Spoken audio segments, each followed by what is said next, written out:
Shortly after Utah gained its statehood in 1897, Martha Hughes Cannon was elected as the first female state senator, not just to the Utah legislature, but the first in the nation. Her political career started in 1888 when she continued her Salt Lake medical program through mentoring aspiring female nurses. Motivated by this work, Cannon became a prominent activist for the women's right to vote. She and many other women in Utah advocated around the country for universal women's suffrage. Utah first enfranchised women in 1870, 50 years before the 19th Amendment gave all American women the right to vote. Cannon will be remembered as a Utah women's rights advocate and the first female state senator. Cannon was a significant trailblazer for women's rights and increased diversity. Despite her triumph, representation has plateaued since her time. In fact, since then, roughly 1,300 members have been elected to the Utah State Senate. Only 31 of those senators have been women. In February 2019, Senator Henderson tweeted a list of all these female state senators, remarking that they fit on a single sheet of paper. Despite being originally groundbreaking in women's rights, Utah has fallen to the back of the pack with little diverse representation in the Utah legislature. A great tragedy. In the past decade, new leaders from diverse backgrounds have emerged. A triumph for marginalized groups. I am Utah State Representative Sandra Hollins. I represent District 23, which is the northwest side of Salt Lake City. So I represent the Rose Park, Fair Park, West Point, Jordan Mills, and part of Poplar Grove area. So I'm married, I have 2 daughters that I raised on the west side. Was elected to office in 2014. Winning my race and becoming the first African American woman in the state legislature was exciting for me. It broke down barriers. My name is Derek Kitchen, and I represent Senate District 2 in the Utah State Senate, and I was recently elected in November of 2018, so just a few months ago. I live in downtown Salt Lake City with my partner. In my day job, I work as an entrepreneur.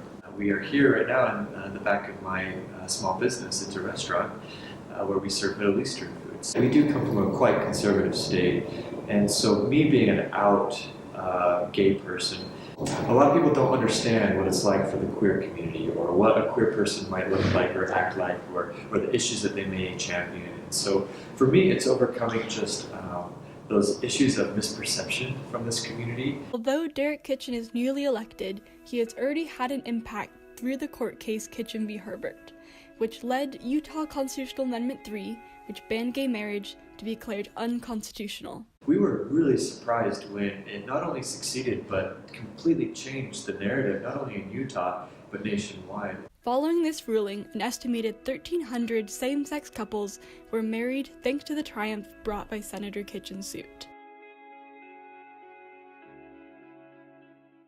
My name is Jamie Iwamoto, and I was born and raised in Utah. Practiced law in San Francisco, lived there for about 16 years. And then I moved back here to be with family, and now I'm in the Senate. When I ran that time, I found out I was the first Asian American woman to ever win office in the whole state.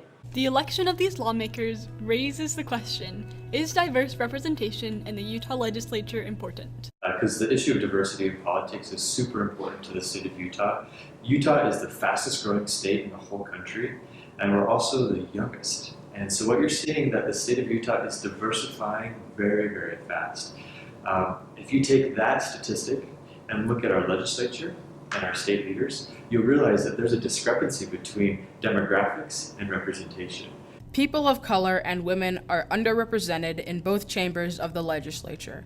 In contrast, white men are overrepresented. I do feel it's very important that we have diversity in Utah government. I think because we all come from different backgrounds and we all have different points of views. All of that is what we bring to the table and should be at the table. And I think when you have people from different genders and different cultures and different races, I think that it brings that perspective that is heard, and I think it's something that should be heard. I think if we reflect our constituency better, I think that we'll feel, that they're better represented and that their voices are heard. For instance, like when we do hate crimes, I get what a hate crime is. I've been, lived in California. I've seen hate crimes. I've seen different things in Utah too. One such hate crime in Utah occurred when Anthony Adams, a prominent openly gay African-American activist, was murdered in his Salt Lake City home in the fall of 1978. 40 years later, his murder remains a cold case with no charges. There was not even sufficient hate crime legislation with which to prosecute his killer, until Senate Bill 103 was passed in the 2019 legislative session. These leaders are specifically focused on creating policies to benefit the needs of the most vulnerable in their community. I try my best to represent all residents of the district, but more importantly, those that are really disenfranchised or left out. Highest priority in office has been the school to prison pipeline. I have a interest in how do we keep our kids, and particularly our kids of color, out of the juvenile justice system, because they're overrepresented in that system. How do we get people with criminal backgrounds back to work and making sure that they're able to support themselves? Another triumph brought by these diverse leaders is that they serve as positive role models for groups that are historically underrepresented and are actively working to mentor future leaders from these groups. I truly believe in mentorship.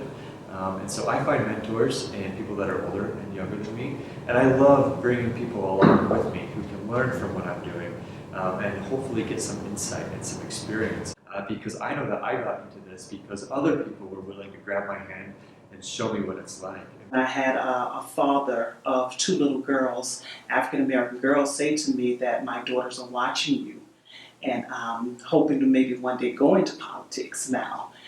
It was pretty exciting. A 2005 study by Amelia Showalter, a political analyst, found that when women are elected to political office, they inspire more women to run. In fact, the election of one woman as governor or attorney general increases the percentage of women in that state's legislature in the following cycles.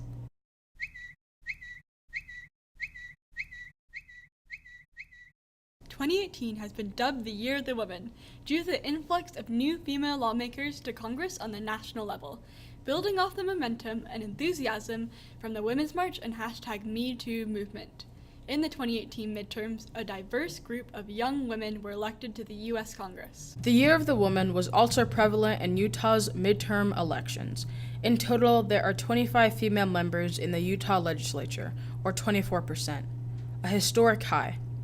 Utah ranks 36th among state legislatures for percentage of women. We still have a long way to go. We don't have a lot of women who are serving in office, but we do have a lot of women who are interested and who are running for office. So I think it's only a matter of time before we see them here in the House and in the Senate. And so I think Utah is slowly starting to go that way. We've, unfortunately, as women, for some reason, we second guess ourselves a lot when it comes down to running for office or stepping up into leadership positions. We somehow think that we don't fit or we're not smart enough, which is not true at all. We have everything it takes to be in office. One step being taken to promote the triumph of diversity is through House Joint Resolution 21, joint resolution reaffirming the value of women, brought by Representative Karen Kwan, the first Chinese American in the legislature. The resolution affirms that women everywhere shall have equal political rights and enjoy equally all civil, political, and religious rights and privileges. It is a step of progression towards a better representative legislature.